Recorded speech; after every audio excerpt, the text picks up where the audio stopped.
তো একদিন একটি লোক রাস্তার ধার দিয়ে যাচ্ছিল। যেতে যেতে হঠাৎই তার চোখে পড়ল একটি ঝোপের ধারে প্রবলভাবে আগুন লেগে গেছে, আর সেই আগুনে একটি সাপ প্রায় পুড়ে যাবার উপক্রম। কোনো রকমভাবে সে বাঁচতে পারছে না। যতই বাঁচার চেষ্টা করছে আর ততই সে প্রায় আগুন তাকে গ্রাস করে ফেলছে। তো এইরকম অবস্থায় সাপটিকে দেখে লোকটির খুব মায়া হলো এবং লোকটি তখন সেই সাপটিকে বাঁচাবার জন্য কাছে গেল এবং কাছে গিয়ে সাপটিকে তুলল হাতে ধরে। আর যখনই সে সাপটিকে হাতে ধরে তুলল তখনই সাপটি একটি ছোবল দিল তার হাতে, এবং সেই ছোবলের যন্ত্রণা সহ্য করতে না পেরে লোকটির হাতটা অটোমেটিক ছেড়ে গেল। আর হাতটা ছেড়ে যাওয়াতে সাপটি আবার সেই আগুনের মধ্যেই পড়ল।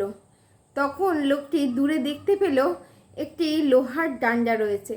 সেই লোহার ডান্ডাটা নিয়ে এসে সাপটিকে তুলে ছুঁড়ে দিল, এবং সেই ছুঁড়ে দেওয়াতে আগুন থেকে সাপটি রেহাই পেল এবং সাপটি তখন সেফ জায়গায় চলে গেল।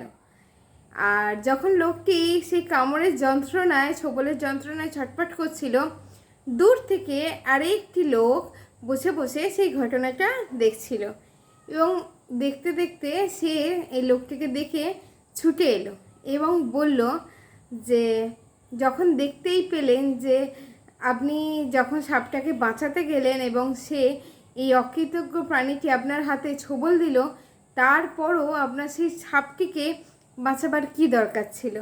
তখন লোকটির উত্তরে এই লোকটি বলল, যে লোকটি উপকার করেছিল সেই লোকটি উত্তর দিল হেসে, সাপের স্বভাবই হচ্ছে কামড়ানো, কিন্তু সাহায্য করার যে স্বভাব আমার মধ্যে প্রভাবিত আছে সেই স্বভাবকে সাপ কখনোই প্রভাবিত করতে পারবে না।